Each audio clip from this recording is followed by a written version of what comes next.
Hi, my name is Diane, and I wanted to share a poem today in regard to death, dying, and dying with dignity.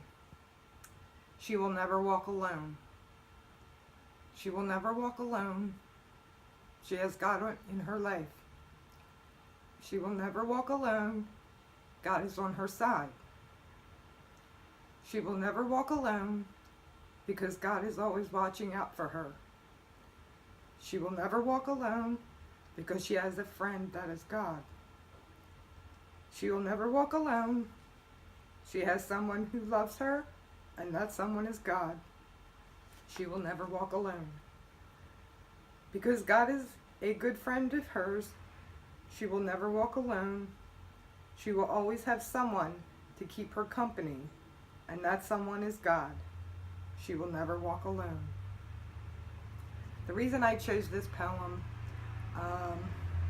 it comes to mind of a person, we'll call her Mary, that she demonstrated she did not walk alone.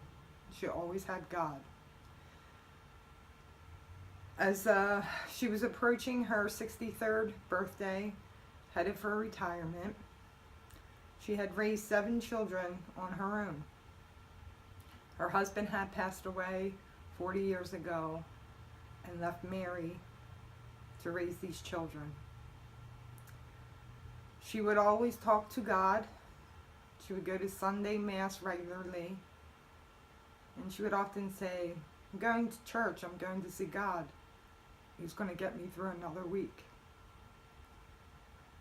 So in October, the October before her birthday in January, her 63rd birthday, in which she was going to retire, she got a diagnosis of stage 4 colon cancer. With that, she turned to God and she said to me, wow, I guess this is my retirement. With that being said, as a family with our 7 children, we had to get together and plan for what is to come. She, at that point, verbalized that she did not want chemotherapy or radiation. It is with us children who made that decision for her. Where was that fair? She was so selfless, but we were so selfish. She decided to do one treatment of chemotherapy, and that was not too well. She even became sicker than she was before. With my other siblings, as they were saying, come on, Mom, you can do it. You can do it. You raised us kids. You can do it. Don't give up. She still, at that point, did not want any more chemotherapy. She had turned to me and said, Diane, could you kindly please speak for me? I do not want to go and have treatment anymore. I am okay with where I am. I don't like being sick like this. Just let me go. With that, with getting together with my other family members, I often say, why are we making this decision for her?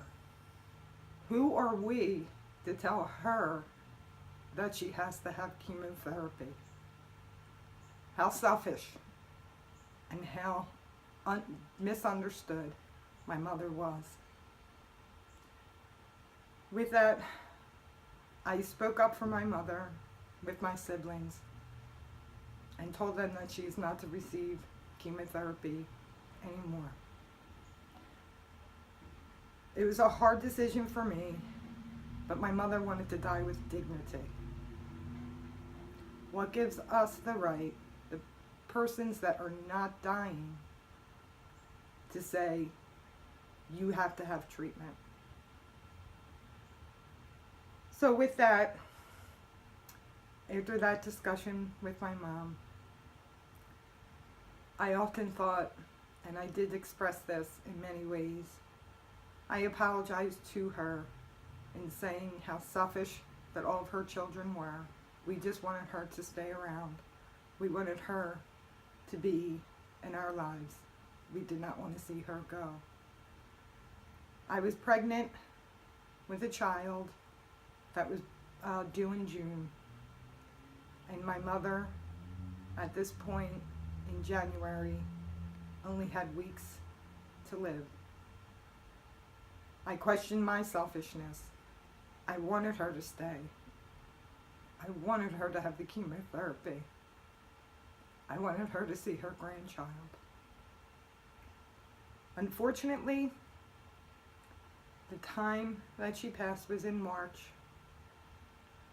and it was with a gift from God that He provided me that I was able to share in the dying process. It was a true gift that I can say that I spent time saying goodbye to my mother. So death and dying, and letting people die with dignity, they have a right to be able to die with dignity. Thank you.